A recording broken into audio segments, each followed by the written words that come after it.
Trump اور اسرائیلی پالیسیوں میں مماثلت۔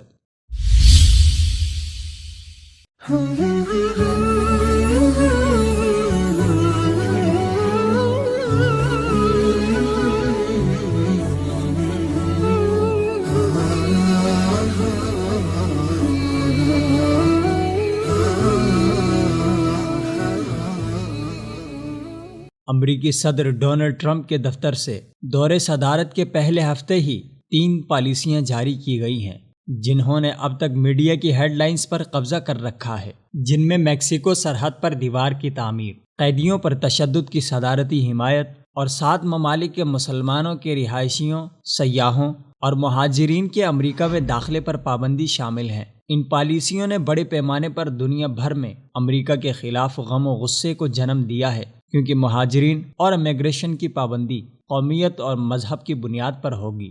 برطانوی وزیراعظم تھریسا مے نے ایک کمزور سا تنقیدی بیان ٹرمپ کی ان پالیسیوں کے خلاف جاری کیا ہے۔ تھریسا مے دنیا کی ان چند لیڈران میں سے ایک ہے جو کہ ٹرمپ کے اقدامات کے حامی ہیں، مگر ایک اور لیڈر جو کہ ٹرمپ کی تعریف میں سبقت لے گئے وہ اسرائیلی وزیر اعظم نیتن یاہو ہے۔ اس کی چند وجوہات ہیں۔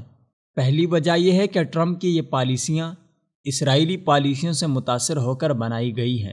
دوسری وجہ یہ ہے کہ جن پالیسیوں پر ٹرمپ گامزن ہے ان کی خاص بات یہ ہے کہ ان کی تہ میں پوشیدہ آئیڈیالوجی پر اسرائیل کئی عشروں سے کاربند اور عمل پیرا ہے۔ مثلا دیوار کے معاملے کو ہی لے لیجئے۔ اسرائیل نے اپنے تحفظ کے نام پر مقبوضہ فلسطین سے علیحدگی کی دیوار تقریباً 15 سال پہلے شروع کر دی تھی، جس کا 85% حصہ مکمل ہو چکا ہے۔ یہ دیوار مغربی کنارے کے غیر قانونی طور پر آباد اسرائیلی شہریوں کی حفاظت کے لیے تعمیر کی گئی ہے، جبکہ یہ دیوار کبھی بھی اسرائیل کے لیے تحفظ کی ضمانت نہیں بنی۔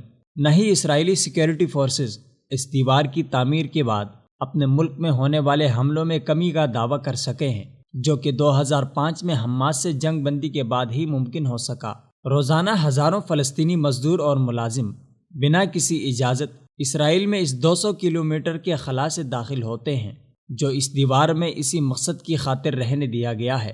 ٹرمپ کا میکسیکن سرحد پر دیوار بنانے کا خیال آبادیاتی بنیادوں پر اسرائیل کی دیوار سے مماثلت رکھتا ہے، یعنی فلسطینیوں کو باہر رکھنا کیونکہ وہ فلسطینی ہیں۔ یاد رہے کہ دیوار بنانے کا یہ خیال دوسرے انتقاضہ سے پہلے کا ہے۔ ایک اسرائیلی افسر نے قبول کیا ہے کہ یہ دیوار سیاسی مقاصد اور اسرائیلی آبادکاری کے لیے بنائی گئی ہے۔ اس دیوار کا ڈیزائنر انکشاف کر چکا ہے کہ حکومت نے اسے یہ کام دیتے وقت تلقین کر رکھی ہے کہ زیادہ سے زیادہ اسرائیلیوں کو دیوار کے اندر اور زیادہ سے زیادہ فلسطینیوں کو دیوار سے باہر رکھنے کی کوشش کرے۔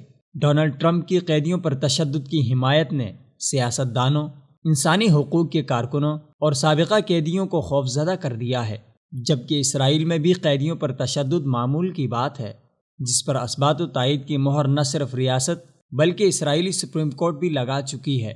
اسی سال ماہ جنوری میں ایک اسرائیلی جریدے ہارٹس میں اسرائیلی تفتیش کاروں نے توثیق کی ہے کہ قیدیوں پر تشدد کے جسمانی اور نفسیاتی دونوں طریقے آزمائے جاتے ہیں۔ یہ اقرار جرم فلسطینیوں کے لیے حیران کن نہیں، جو کہ بدترین جنسی تشدد کی داستانیں دنیا کو سنا چکے ہیں۔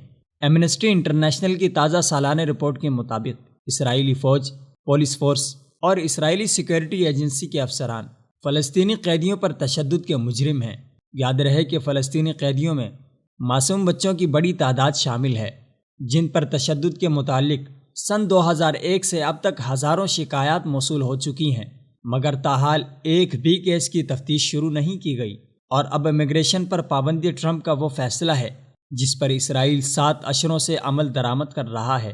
1948 میں اسرائیل نے فلسطینی مسلمانوں اور عیسائیوں پر پابندی لگائی کہ ان میں سے جسے ایک بار جلا وطن کر دیا جائے وہ اس سرزمین پر واپس کبھی نہیں آ سکتا، جبکہ اسرائیلی ریاستی سرحدیں دنیا بھر کے یہودیوں کے لیے کھلی ہیں۔ اسرائیل نے سن 2009 سے لے کر سن 2016 کے دوران ایریٹرین باشندوں کی طرف سے موصول 7217 سیاسی پناہ کی درخواستوں میں سے صرف 8 قبول کی ہیں، جبکہ ڈونلڈ ٹرمپ بھی امریکہ کو عین اسرائیلی نہج پر چلانا چاہ رہا ہے، مگر شاید ڈونلڈ ٹرمپ ایک بات بھول گیا ہے کہ امریکہ درجنوں ریاستوں کا مجموعہ ہے، جہاں ایسے حکومتی فیصلوں سے علیحدگی کی تحریکیں جنم لے سکتی ہیں یا پھر خانہ جنگی پھوٹ سکتی ہے۔